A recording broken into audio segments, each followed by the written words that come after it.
Some dates don't just mark time, they mark us. And today happens to be one of them. It is Father's Day. And in a world that feels like it's burning at both ends, where the ground keeps shifting under our feet, we are called to pause, to breathe, to reflect, even when it seems a bit difficult. We recognize that too many fathers were handed armor instead of a language for love. Too many boys were told to man up before they learned to open up. We're taught to be strong, but never soft. So today, no Hallmark gloss over. We talk about the real thing, the dads we celebrate and the ones we mourn, the ones we're still trying to make sense of. To talk honestly about fatherhood, we have to name the systems, at least acknowledge the systems that shape it. And the ones that try to erase it, especially in Black families. This week is also Juneteenth, as Lee told the story earlier. Freedom delayed is not freedom lived.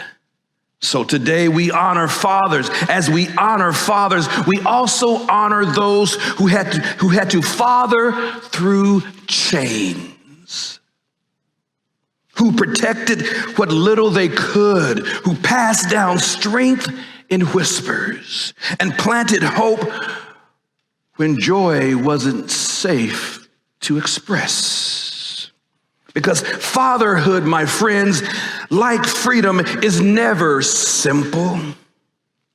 For some, today is about love. For others, it's about lost. The father who left, the one who never came, the one who stayed but did damage. We don't just live with our fathers, we live with their choices. We carry them, not just genetically, but emotionally and spiritually. Now, fatherhood takes many forms. Today we look at three that might sound familiar: the cool, the calm, and the complicated father. Or the dad. The cool dad, you know, the one who shows up with sneakers and swagger and maybe a ponytail, you know, like Niles there. The one who jokes actually land, and who's just as comfortable at a backyard barbecue as he would a ballet. The kind of dad who knows your favorite cereal, your favorite sports team, and your favorite playlist and doesn't judge you for any of them. He keeps it light when life gets heavy, knows how to be present without being too smothering. Your friends meet him and say, "Man, I wish I had a dad like that." And don't get it twisted. Cool doesn't mean shallow. Sometimes the coolest dads are the ones who had to fight the hardest just to show up real, to be seen. I spent time last week with a dad like that at World Pride in Washington, D.C. A friend of mine, a gay father and veteran who came out to his son just a few years ago. His son, now 22, isn't just okay with it, he's proud. Now, he's loud with his love. Now, they danced together, sang together, toasted drinks, took selfies together. But it wasn't just the surface type of joy. It was the way they moved around each other, that you could see the respect, like people who know how to listen, to just be. You could feel it. They weren't playing family, they were being family.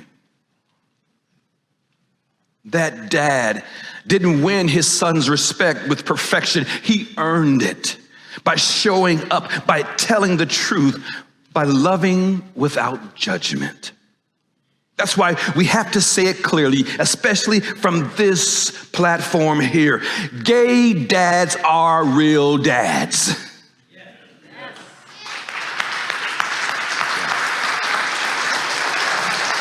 Trans fathers are real fathers. Yes. It is love that makes a parent, not DNA. I've seen queer fathers battle courts just to raise their own children. I've seen trans parents endure the snares and the stares just to show up for their kids' PTA.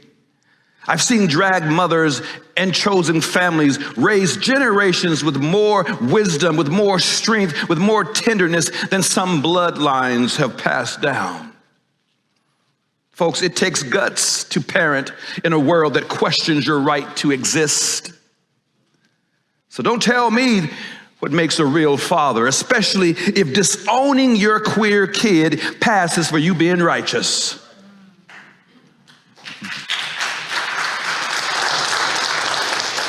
And that brings me back to all the dads, the moms, the uncles, the aunties, the elders, the chosen kin who show up, who love hard, who keep it real, that steady kind of love. If someone showed up for you like that, or if that's you, then you just might be a cool dad. But cool isn't the only strength some dads lead with. Some dads don't have the charisma. They lead with consistency. They're not the ones cracking jokes at the table. They're the ones quietly fixing the table legs underneath. Some dads are calm in the storm, quiet anchors when whose strength doesn't shout. It holds steady. The calm dad is the one who rarely raises his voice, the one who shows up at 3 a.m. to get you out of that mess, and he doesn't complain about it. He doesn't say, "Didn't I tell you?" No, he's the one that just keeps the lights on. He keeps everything from falling apart. You can be screaming with all hell breaking loose, and this dad is saying, "Now, just breathe, just breathe." He may not say, "I love you," but he shows up every game, every crisis. He's not flashes, not famous, but when it all falls apart, you know who to call. Now, there's this moment in To Kill a Mockingbird when young Scout is afraid. The world doesn't make sense. Grown folks are lying. Injustice is winning, and people are full of hate. Sounds like these days, right? But she turns to her dad, Atticus.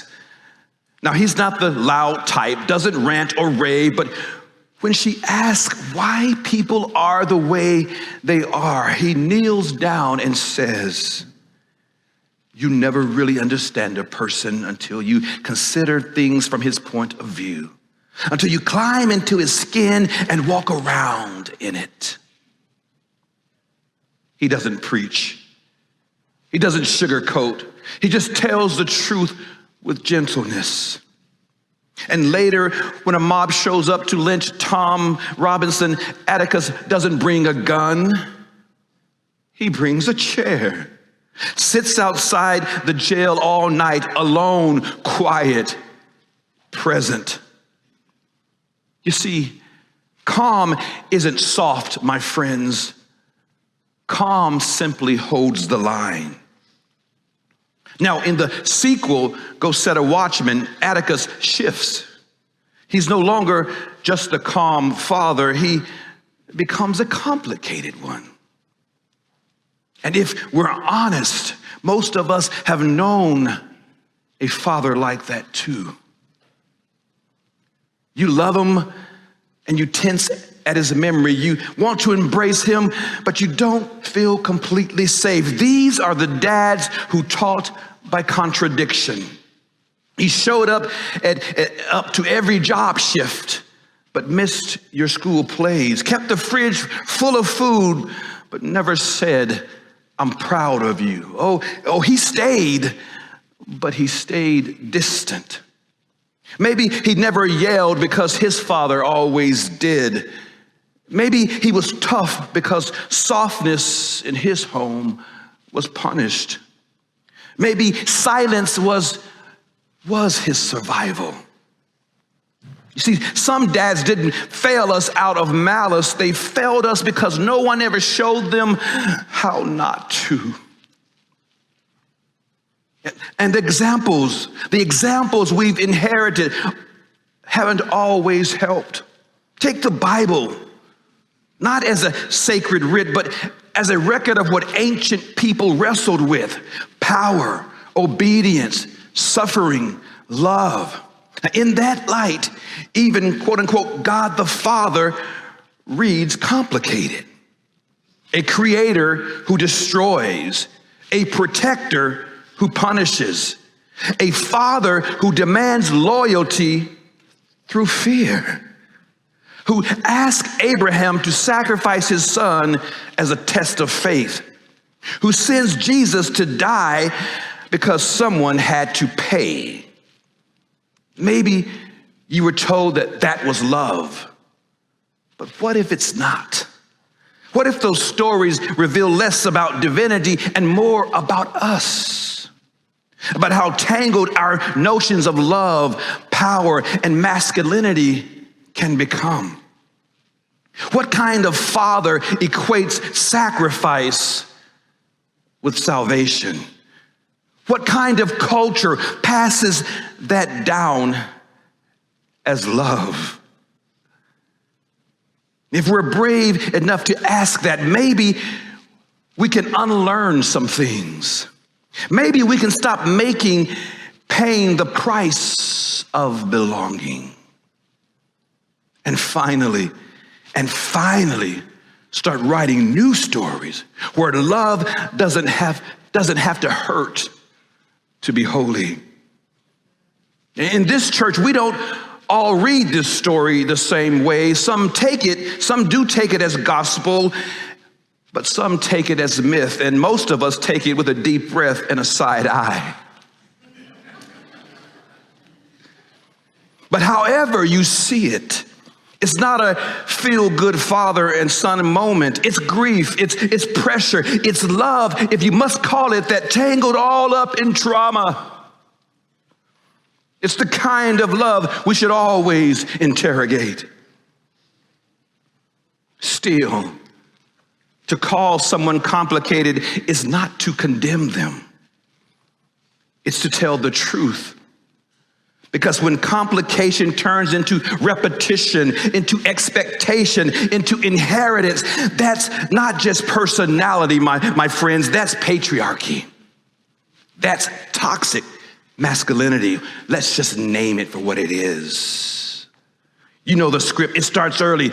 Be tough, not tender. Win, don't you feel? Provide, but never need. And we call it manhood. But too often, it's just loneliness in disguise. Armor where there should be openness. Did you know that men die by suicide nearly 4 times more than women? We drink to numb, we rage to cope, we disappear from our own grief. Why? Because boys are told emotions are weakness, tears are shameful, and control is power. So we shut down. We carry unnamed pain that's literally killing us. And so we need to name this, not just to understand our past, but to interrupt the vicious cycle. Some dads turned out cold or complicated, not because they didn't care, but because they were never taught how to feel, only how to function. And some of us are still aching from fathers who couldn't say, I love you. Some are becoming them. Yeah, those same fathers, despite our best intentions. But it's not about being perfect. It is about being present. We don't need more men in control. We need more men in touch. In touch with their kids, their partners, their emotions, with themselves. That's what real masculinity can look like. That's what fatherhood should be. That's fatherhood redefined. So, what have we learned? And what are we still unlearning about what real strength looks like? Now, my father was released from prison when I was 11 years old. He had gone in even before I was born. And when he got out, he never tried to bond with me at a baseball game or a movie. He never went on a walk, never said, I love you, never wrapped his arms around me or pulled me close or kissed my forehead. No, nothing like that. The only time I remember him being proud of me was after I hit him over the head with a dry stick, after he swung at my sister. He looked at me and smiled widely and said, Randy, as if I'd finally spoken a language he understood. One built on power, violence, and control. Not care, my friends, not care. I never saw him show any deep emotion or affection, not even to my mother. The only time I saw him cry was a single tear rolling down his face the day my mother and I went to the prison to tell him that his mother had died. And he wouldn't even go to the funeral, folks. He didn't want to be seen in chains. That says a lot. Pride over presence, image over goodbye, shame, a shame louder than grief. Some men would rather disappear than be broken, than to be seen broken. My father was one of them. He wasn't just behind bars. He was locked inside a version of manhood that offered him no tools to heal, only ways to hide. He was taught that being a man meant swallowing pain, numbing it with liquor, and showing up at his own home, not as a force for good, but as a threat to his own family. And if that is all you're handed, what else do you pass down? So I made the promise that I wouldn't be like that for my daughter. I held her. I told her I loved her every chance I got it. And I went to her recitals. I took her places. I made intentional memories. But recently, I overheard my daughter telling someone how hard her childhood was. And I'm sitting there like, girl, please. I was there. I showed up. I gave you everything you needed and half the stuff you didn't. You had a debit card at 12 and a cell phone at 9, to my deepest regret. We bought you a car, paid your insurance, took you on trips, got your hair and nails done regularly, and you out here talking like you were raised in the wilderness with $1 and a dime. What is it with these kids these days?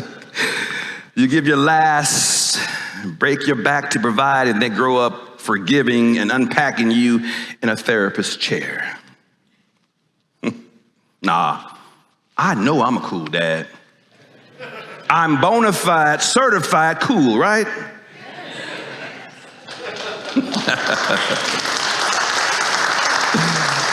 Yeah, I'm cool.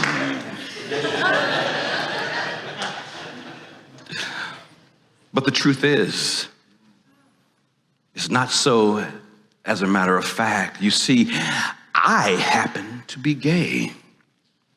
Her mom and I divorced when she was 4. That meant 2 houses, 2 bedrooms, 2 versions of home. And I know that shaped her more than I'll ever fully understand. I see her trying to explain me to her friends or not. Trying to name her gay dad without making a thing of it. Trying to figure out who my partner is to her and what his kids are to her. I see the pause, the struggle. Trying to make it all make sense and fit in.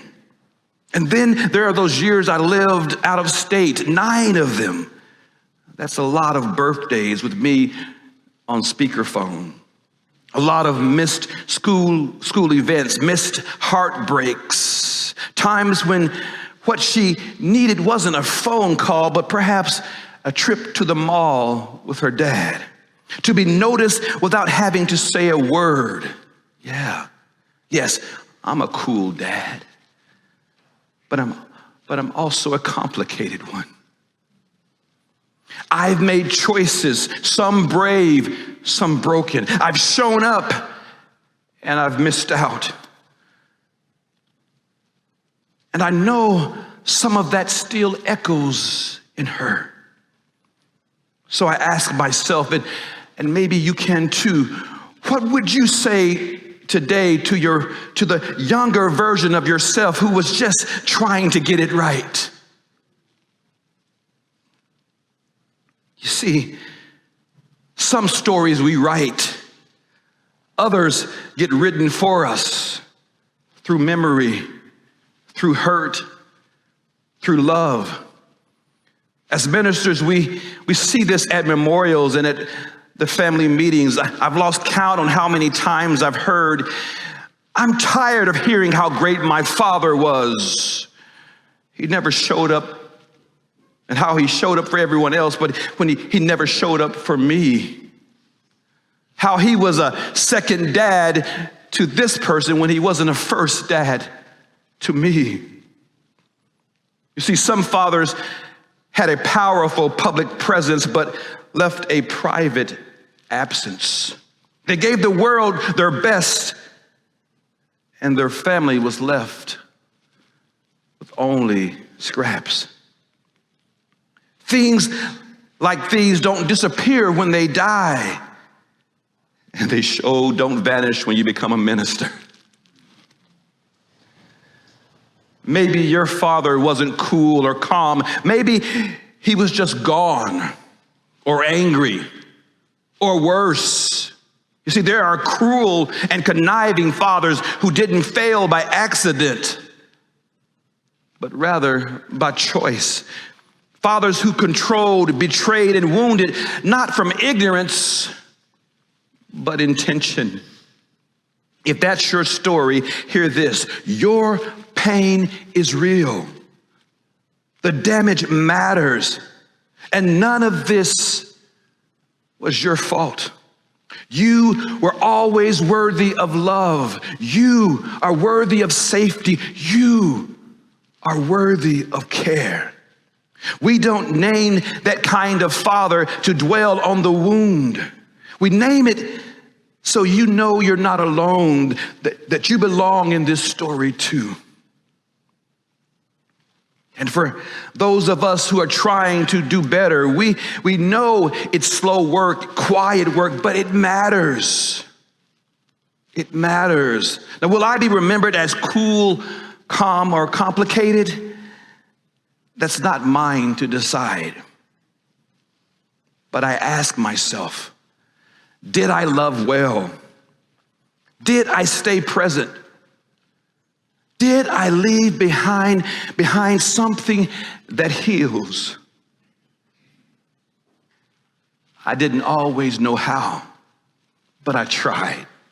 Tried to give what I never got. Tried to build something steadier than what I was handed. Maybe that's enough to begin again. And what a day to do it. A day that holds fatherhood and freedom and the fierce beauty of living true all at once. So if you are a parent, I want to encourage you to say, I love you, even when it feels awkward. And if you're healing from a father wound, name that pain without shame. If you've missed the mark, start again. Some chances are still open. But if the door has closed, if the person is no longer here, then you be the father you need. Be the friend you never had, the man you weren't taught to be. Parent your own soul. Be the safe place you never found. Let this day for some be tender. For others, let it be triumphant. But let it be for all of us a chance to breathe, a chance to belong, a chance to become all that we need to become. Happy Father's Day, my friends.